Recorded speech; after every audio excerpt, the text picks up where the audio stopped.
Tiga, dua, satu, buka bukumu, kita bertemu di T Edu. Salam jumpa kawan-kawan sekalian, ketemu lagi dalam podcast T Education.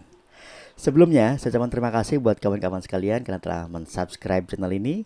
Dan buat teman-teman sekalian yang sedang menyaksikan video ini, tapi belum mensubscribe channel ini, kami mohon akan berkenan untuk meluangkan sedikit waktu untuk mensubscribe channel ini supaya kita bisa bertemu lagi dalam beberapa macam diskusi dengan topik yang beraneka ragam, kawan-kawan sekalian.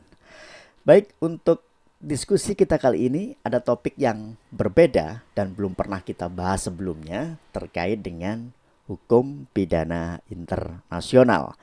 Ini adalah menarik karena beberapa waktu terakhir kita ada berbagai macam konflik internasional, mulai dari isu Syria, Lebanon, dan yang terbaru adalah konflik antara Perancis dengan Turki. Tapi hari ini kita tidak berdiskusi tentang konflik-konflik tersebut. Kita hanya berdiskusi secara garis besar tentang apa itu hukum pidana internasional dan perbedaan antara tindak pidana internasional dan tindak pidana transnasional, kawan-kawan sekalian. Baik, kawan-kawan sekalian, membuka diskusi kita pada hari ini, kita diskusi tentang apa itu sebetulnya hukum pidana internasional. Jika kita belajar ilmu hukum, kawan-kawan sekalian, kita masuk fakultas hukum, tidak ada kewajiban kita menempuh mata kuliah hukum pidana internasional. Kali ini mata kuliah yang bersifat pilihan bagi kekhususan hukum pidana atau kekhususan hukum internasional. Dilihat dari namanya, ini adalah dua objek yang berbeda, yaitu hukum pidana dan hukum internasional yang digabung menjadi satu, menjadi hukum pidana internasional. Apakah sesederhana itu? Apakah memang betul kondisinya demikian bahwa mata kuliah ini hukum pidana internasional merupakan gabungan antara disiplin hukum pidana dan disiplin hukum internasional? Sebetulnya tidak sesimpel itu. Artinya ini disiplin ilmu hukum sendiri yang memang betul ada aspek-aspek hukum pidana dalam hukum internasional dan ada aspek-aspek hukum internasional yang masuk di dalam konteks hukum pidana sebagaimana pendapat dari Syarif Basyuni, kawan-kawan sekalian. Nah, jadi sebetulnya pembahasan utama dari topik hukum pidana internasional adalah bagaimana menyelesaikan hukum pidana, menyelesaikan konflik pidana yang terjadi secara internasional atau dilakukan penyelesaian dengan cara internasional. Jadi ruang lingkupnya adalah yang pertama caranya internasional, atau yang kedua objeknya yang di wilayah internasional. Nah, jadi hukum pidana internasional sebetulnya terkait dengan hal itu. Ada aspek-aspek hukum pidana dalam hukum internasional dan ada aspek hukum internasional di dalam hukum pidana. Buleti ya, tapi memang kondisinya demikian bentuknya. Jadi ada aspek hukum pidana, ada aspek hukum internasional. Nah, di dalam ruang lingkup hukum pidana internasional ini ada dua kajian yang seringkali orang salah memahaminya dan seringkali orang juga gagal untuk memahaminya. Dan dalam memberikan contoh, seringkali pula mereka salah dalam memahami membedakan keduanya. Apa itu? Yaitu hukum pidana internasional, yaitu tindak pidana internasional, atau ada yang menyebut sebagai kejahatan internasional, dan yang kedua tindak pidana transnasional, atau ada juga yang menyebut sebagai kejahatan transnasional. Dari sejarahnya terlebih dahulu, kawan-kawan sekalian, kalau kita mendengar kata hukum pidana internasional, maka asosiasi kita pasti akan terbayang yang namanya perang. Bayangan kita adalah maka ini akan membahas melulu soal perang. Apakah hanya sebatas itu? Jawabannya juga tidak.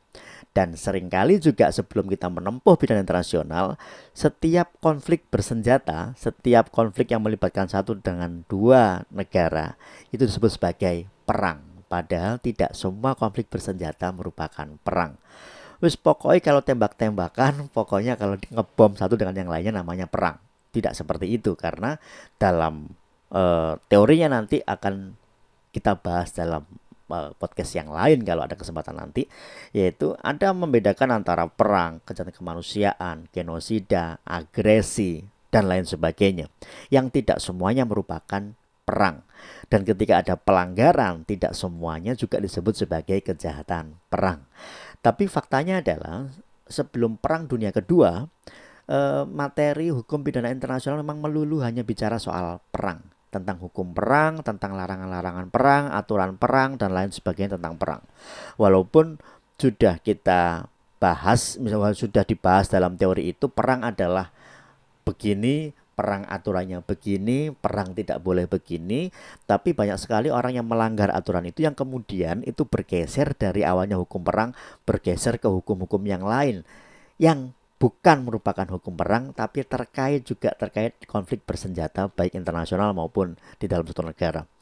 Nah, ini yang pertama, kawan-kawan sekalian, tindak pidana internasional. Hukum pidana internasional dulu memang hanya bicara tentang perang saja.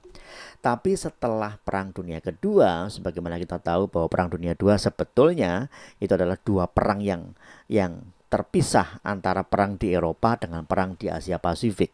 Di mana kita tahu bahwa perang di Eropa dimotori oleh Jerman melawan beberapa negara-negara di luar Eropa, negara-negara Eropa, dan perang yang dimotori oleh Jepang ke negara-negara Asia Pasifik termasuk di Indonesia. Disebut perang dunia walaupun ini keduanya berbeda arena, tapi dianggap melibatkan banyak negara pada waktu itu, maka disebut sebagai World War atau perang dunia. Nah, setelah perang dunia kedua, berbagai macam hal muncul ketika perang dunia kedua. Beberapa hal muncul pada saat menyidangkan para penjahat-penjahat perang dunia kedua, baik di Nuremberg maupun di Tokyo. Nah, apa yang muncul di situ? Ternyata di Eropa banyak orang membunuh, banyak orang-orang Jerman membunuh karena kebencian terhadap suatu suku bangsa. Dalam hal ini adalah Yahudi. Tidak dibahas sebelumnya tentang kebencian kepada suku bangsa ini.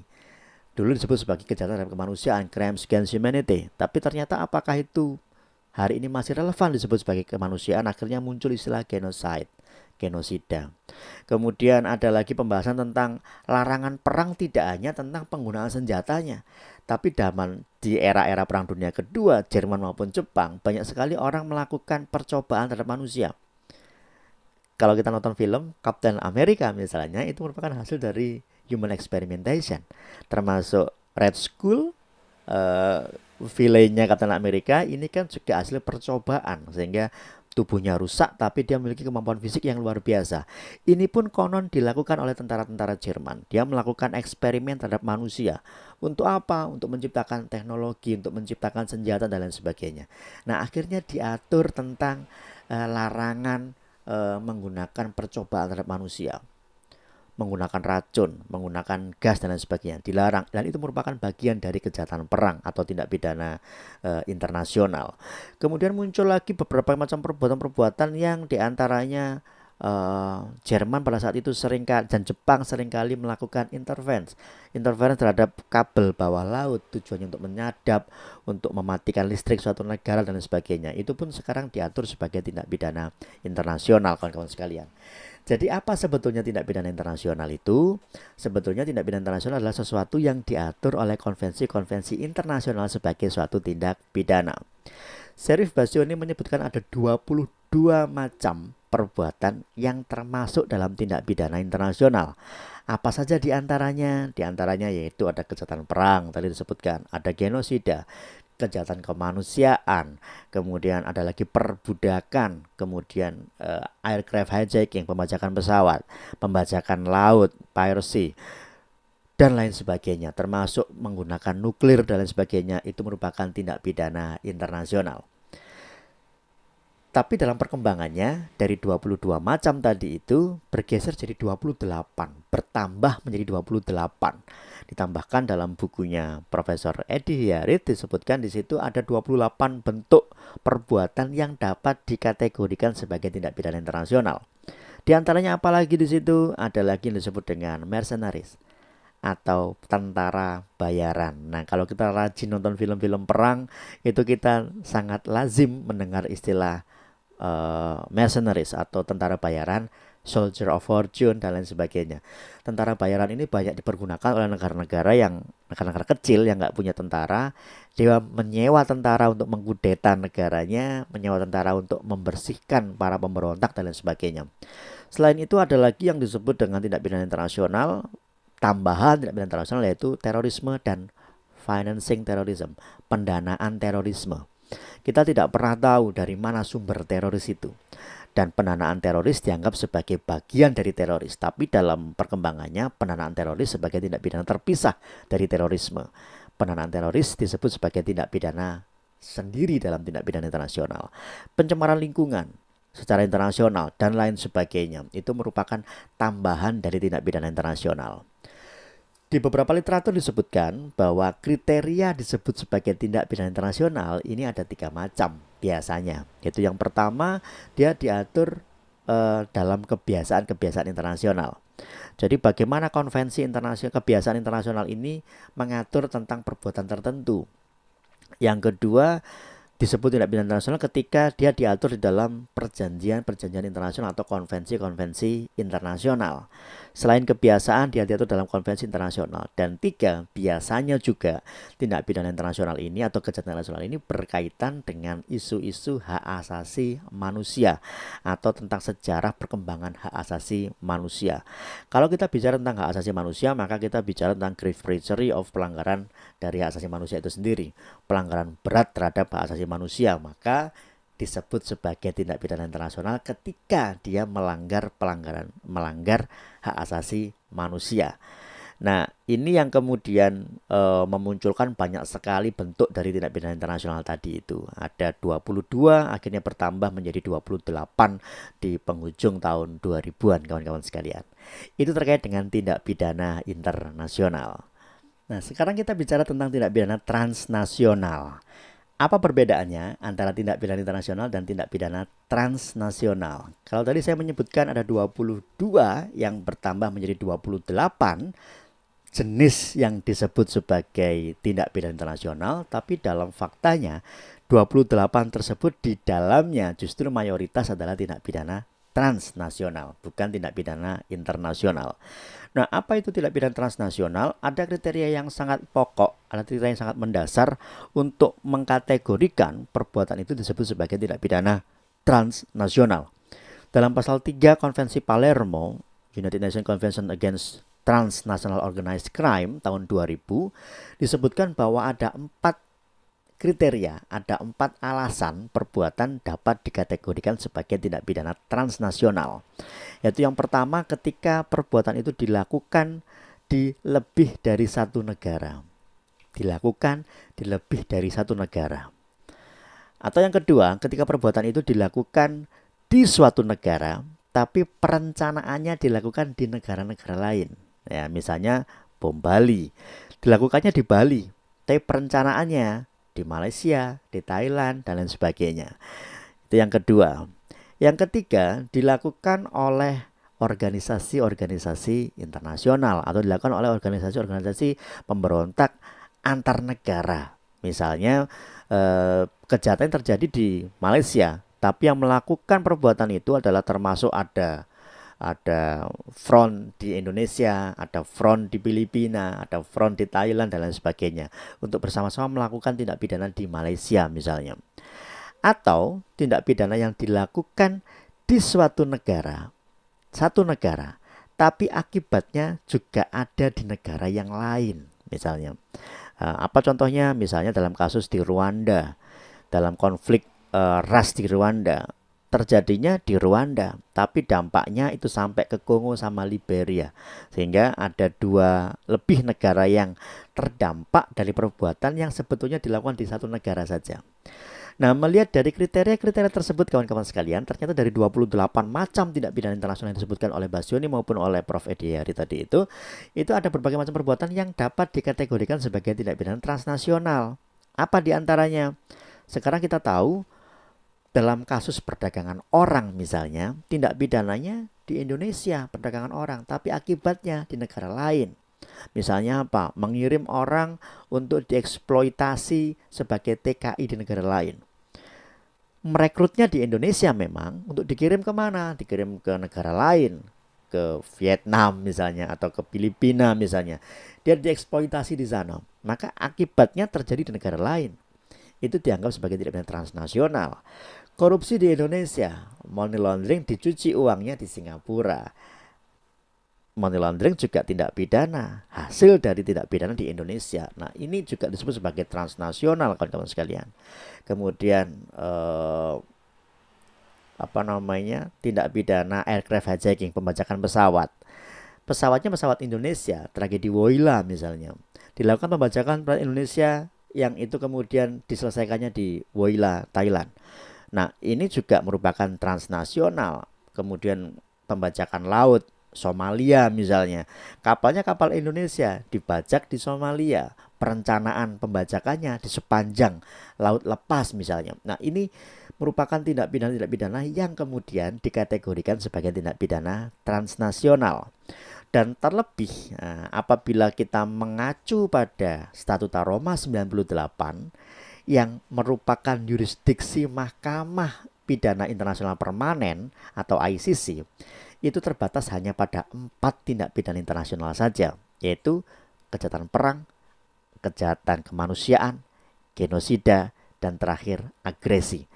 Yang sisanya, 24 sisanya, sebagian merupakan dianggap sebagai tindak pidana transnasional dan sebagiannya lagi termasuk di dalam kejahatan atau tindak pidana internasional dalam jenis-jenis kejahatan perang atau kejahatan non-perang lainnya. Apa diantaranya? Menggunakan senjata ilegal. Perang tidak boleh pakai, misalnya ya, perang tidak boleh menggunakan senjata biologis, tidak boleh pakai gas beracun. Ada perang pakai gas beracun, diatur dalam sebagai satu jenis tindak pidana internasional, tapi ini kan merupakan bagian dari kejahatan perang atau bagian dari tindak pidana perang. Sehingga dalam suatu referensi saya pernah menuliskan tindak pidana internasional dibagi ke dalam tindak pidana internasional di dalam yurisdiksi ICC dan tindak pidana internasional di luar yurisdiksi ICC. Ada tindak pidana internasional yang diselesaikannya melalui mekanisme Mahkamah Pidana Internasional Permanen permanen di Den Haag. Ada tindak pidana internasional yang tidak bisa diselesaikan di dalam Mahkamah Pidana Internasional Permanen di Den Haag. Nah, apa itu ya yang disebut sebagai tindak pidana transnasional? Sejatinya dia merupakan tindak pidana nasional, tindak pidana di dalam suatu negara saja, tapi dia lintas batas suatu negara. Narkotika, bikinnya di Indonesia, tapi jualnya kemudian ke negara-negara lain. Narkotika membuatnya di Australia, tapi dijualnya di Singapura melalui Indonesia. Ini juga tindak pidana transnasional, kawan-kawan sekalian. Sehingga di sini kita bisa membedakan dengan baik apa perbedaannya sebetulnya antara tindak pidana internasional dan tindak pidana transnasional. Prof. Romli Atmasasmita menyebutkan bahwa salah satu pemicu atau salah satu kriteria disebut sebagai tindak pidana internasional berbeda dengan transnasional adalah ketika ada elemen kepentingan internasional yang melekat di dalamnya. Ketika ini kepentingan internasional secara umum, maka disebut sebagai tindak pidana internasional. Tapi ketika kepentingan ini antara negara satu dengan negara kedua, hanya dua negara atau beberapa negara saja, tidak untuk secara keseluruhan, maka ini disebut sebagai tindak pidana transnasional. Jadi elemen necessity, elemen kepentingan, ini juga mempengaruhi perbedaan. 28 tindak pidana tadi itu dikelompokkan ke dalam dua kelompok akhirnya, yaitu tindak pidana internasional dan tindak pidana transnasional. Dan di dalam tindak pidana internasional sendiri, saya mengelompokkan ke dalam dua kelompok lagi, yaitu di dalam yurisdiksi ICC dan di luar yurisdiksi ICC. Nah, secara lebih detail akan kita bahas dalam podcast yang berbeda untuk membedakan apa sebetulnya perbedaan antara kejahatan perang, kemanusiaan, genosida, dan agresi. Karena toh sama-sama perang, sama-sama melibatkan kekuatan militer antar negara, baik di dalam negara maupun antar negara bentuknya, tapi dalam hukum pidana internasional itu dibedakan antara perang, agresi, crime against humanity, dan genosida. Nanti akan kita jelaskan secara terpisah dalam podcast yang berbeda. Sebagai pengantar untuk masuk dalam materi tindak pidana internasional, kita bahas singkat tentang itu terlebih dahulu, kawan-kawan sekalian. Baik, itu dulu kawan-kawan sekalian sedikit dari saya. Semoga bermanfaat buat kita semuanya. Tetap sehat selalu. Nah, kita akan bertemu di T Edu. Salam sehat, saya T Effendi. Sampai jumpa.